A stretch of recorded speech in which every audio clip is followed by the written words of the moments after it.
मेरे देशवासियों नमस्कार। मैंने पेगासस के बारे में आपसे कल भी बात की थी।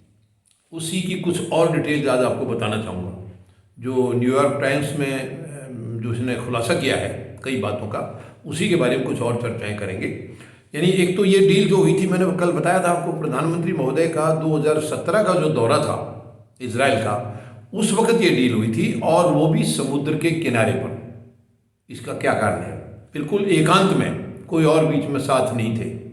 और ताज्जुब की बात यह है कि ये जो डील हुई है इसके अंदर जो मतलब बाकी चीज़ें जो लिखित में हैं, पेगासस उसमें लिखित में नहीं है, ऐसा कुछ पता चला है। अब इसका ठोस प्रमाण नहीं है, लेकिन न्यूयॉर्क टाइम्स के मुताबिक इसके अंदर इसकी एंट्री नहीं है, पेगासस नाम से उसमें नहीं है। तो इसका मतलब ये इस तरीके से हो गया है जैसे हम कोई एक चीज़ खरीद रहे हैं और दूसरी भी उसके साथ लेना चाह रहे हैं, लेकिन दूसरी की कीमत पहली में ही लगवा दी।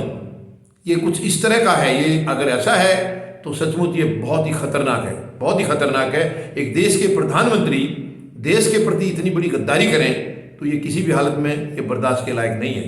ये बहुत ही दुखद बात है। यानी पेगासस जो है ये उसके अंदर सॉफ्टवेयर का, जहाँ तक पता लगा, उसके अंदर मौजूद नहीं है ये दस्तावेज में, लेकिन डील उसी में हुई है, पैसा उसी में से गया है, उसी डील के अंदर पैसा गया है। लेकिन वो कीमत, मतलब जो इसकी कीमत थी, वो कीमत भी वो जो गनों के सौदे थे उसी के अंदर, जो मिसाइल के सौदे में ही वो ऐड कर दी गई है।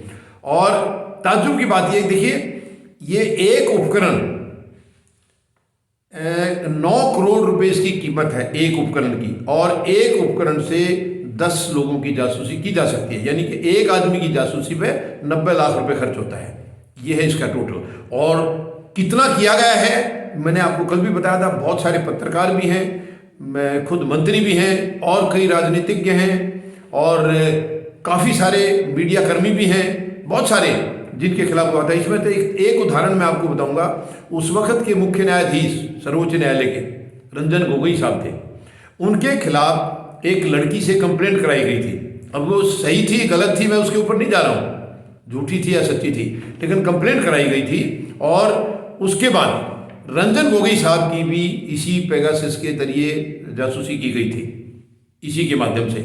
और उस लड़की की भी की गई, लड़की के पति की, उसके देवर की भी, उनकी भी की गई, और उनको नौकरी से सस्पेंड कर दिया गया था।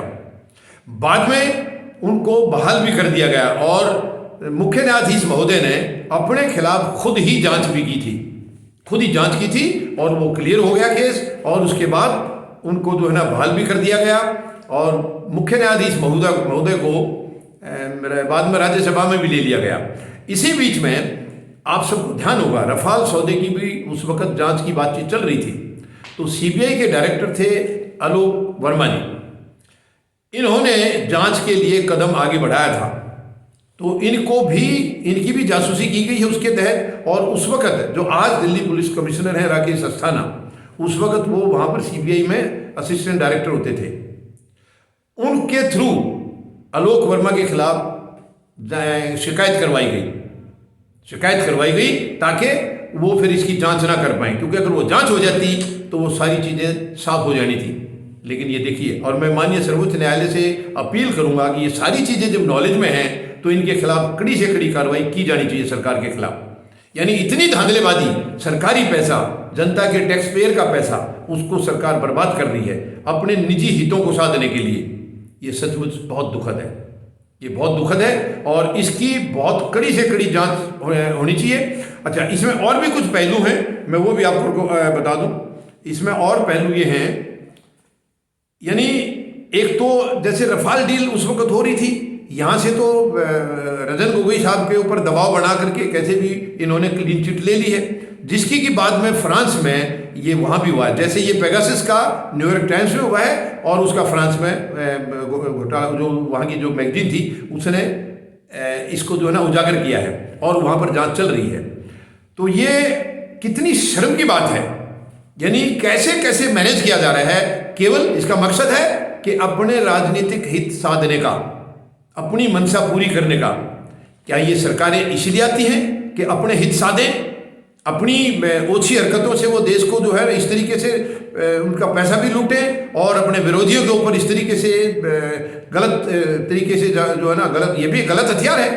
पेगासस जो है यानी एनएसओ सॉफ्टवेयर जो है ये सबसे खतरनाक हथियार है। तो इसकी इस तरीके से जांच कराई गई है इसके माध्यम से, जो कि बड़े बड़े लोग सर नहीं उठा पाए हैं, डर के मारे सब चुप हो गए हैं। लेकिन अब मैं माननीय न्यायालय से निवेदन करूंगा, हालांकि माननीय सर्वोच्च न्यायालय ने खुद संज्ञान लेकर के इसकी ऑलरेडी एसआईटी बैठा रखी है और जांच चल भी रही है, तो मैं निवेदन करूंगा कि ये इसकी जो अभी जो ताज़ा जो सामने आया है मामला, जो डील हुई है डिफेंस डील, वो डिफेंस डील की जो ये भी जांच के दायरे में आनी चाहिए। हमारी एसआईटी की जांच में इसको भी शामिल किया जाना चाहिए, क्योंकि एक तो डिफेंस डील पैसा कितना लगा और पेगासस उसी वक्त हुआ है, मगर उसके अंदर जहां तक इंफॉर्मेशन मिली है वो डॉक्यूमेंट उसके अंदर डॉक्यूमेंट्री प्रूफ नहीं दिया गया है। तो यानी एक चीज की कीमत में दूसरी चीज भी ले ली गई है, और ताकि इसका जिक्र ना हो और इसका पता ही ना चले किसी को।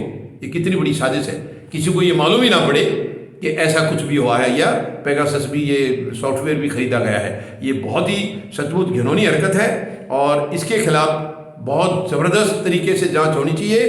कोई भी तय इसके अंदर ऐसी नहीं छूटनी चाहिए जहां से कोई भी गुंजाइश सरकार को बचने की हो, क्योंकि ये बहुत ही यानी एकदम सीधा सीधा देशद्रोह का केस है। ये देशद्रोह का केस है।